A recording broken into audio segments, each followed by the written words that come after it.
ശ്രീ കർണേശ്വര നടരാജക്ഷേത്രം, പോണ്ടിച്ചേരി. ഈജിപ്തിലെ ഗ്രേറ്റ് പിരമിഡിനോട് സാമ്യമുള്ള ഒരു പിരമിഡിന്റെ ആകൃതിയിലാണ് ഈ നടരാജക്ഷേത്രം നിർമ്മിച്ചിരിക്കുന്നത്. പോണ്ടിച്ചേരി ബസ് സ്റ്റേഷനിൽ നിന്ന് 17 കിലോമീറ്റർ അകലെ ഈസ്റ്റ് കോസ്റ്റ് റോഡിൽ പുതുക്കുപ്പം ഗ്രാമത്തിലെ ബീച്ചിലാണ് ഇത് സ്ഥിതി ചെയ്യുന്നത്. ശ്രീ കരണേശ്വര നടരാജക്ഷേത്രം ശിവന് സമർപ്പിച്ചിരിക്കുന്നു.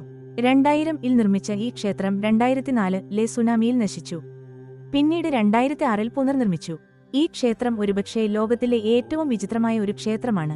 ഈ ക്ഷേത്രത്തിന്റെ മുകളിൽ കലശമില്ല. കൂർത്ത താഴികക്കുടത്തിന് താഴെയുള്ള മധ്യ അറയിലാണ് അധിപനായ ദേവനെ പ്രതിഷ്ഠിച്ചിരിക്കുന്നത്. ശിവനെ കൂടാതെ ഗണപതിയുടെയും മുരുകന്റെയും പ്രതിമകളും ക്ഷേത്രത്തിലുണ്ട്. ക്ഷേത്ര സമുച്ചയത്തിൽ ഒരു ശിവലിംഗവും നന്ദികാളയുടെ ഒരു ചെറിയ പ്രതിമയുമുണ്ട്. ഈ പിരമിഡ് ശിവക്ഷേത്രം ഒരു ആത്മീയ കേന്ദ്രമാണ്. ശാന്തമായ കടൽത്തീരത്തുള്ള ഈ ക്ഷേത്രം ധ്യാനത്തിനും അനുയോജ്യമായ സ്ഥലമാണ്. തിരമാലകളുടെ ശബ്ദം ഉള്ളിലെ സുഖകരമായ അന്തരീക്ഷത്തിന് ആശ്വാസം പകരുന്നു. പ്രവേശനം രാവിലെ 9 മുതൽ 12 വരെയും വൈകുന്നേരം 4 മുതൽ 7 വരെയും.